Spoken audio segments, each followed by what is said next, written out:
Bali ngayon mga boss, mag-upgrade tayo. Ito yung nakikita nyo sa unang video na ito, kinuha ko muna. Ito yung portable genset natin na solar. Ito yung P2 na inverter 1000 watts. Yan, malikabok na. Pero gumagana pa yan ngayon, i-upgrade ko yan. Ito yung nasa ilalim. Tapos binilan ko ng 4 na ganito para makumpleto yung 36AH. Ayan, medyo may kalawang na. Pero lagyan ko ng asiti yan. Yan o. Yan, pero still goods. Mag 3 years na to sa akin. Ito bago tong 4. Bago to. Ito. Yan, meron pa yan. Isasalpak ko to dito. Para magiging 72AH na siya. So tatanggalin ko muna yung inverter. Yan, tinanggal ko yung inverter. Ayan. Tanggalin ko muna yan. Yung fan, ayusin ko pa yan yung fan. So yan, kukunin ko pa to. Delikado kasi to eh.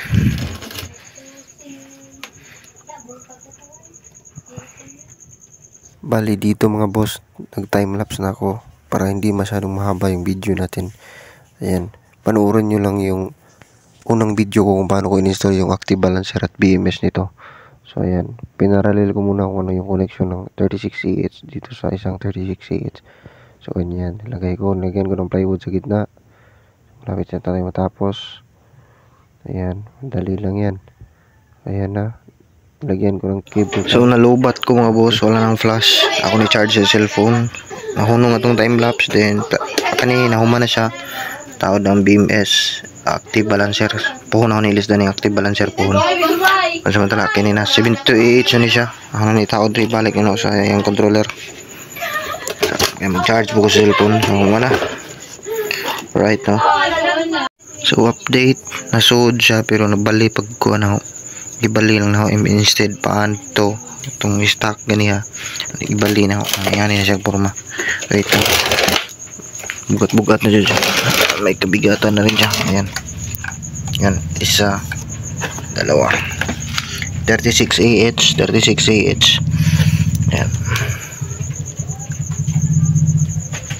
So ayan, update. Nakabit ko na rin yung ito yung controller na may sira na dito, yung kahit walang panel merong display. Pinalitan ko na. Yan. Yan. 13.1. Ito sinet ko 12.8 kasi pang lights lang to. Alright no.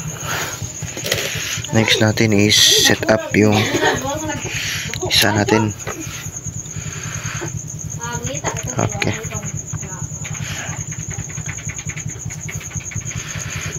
Tumit na yung dito sa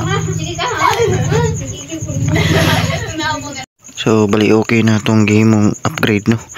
Kini ako rin butangan ni kay katong pang solar panel naman to siya watt meter mga oray sabit diri ginawa ko lang to para sabitan ng watt meter sa solar panel. So yan, nakompleto ko na to. Yan, nakabit ko na rin yung ting P2 na inverter. Yan. Double yan, 36 dito sa kabila.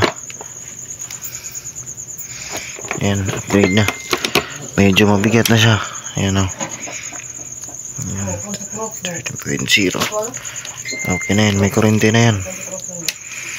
Ayan, dito itong switch na to.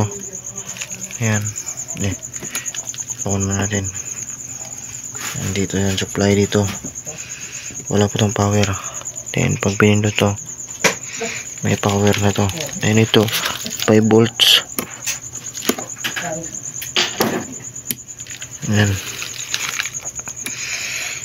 Alright. Thank you.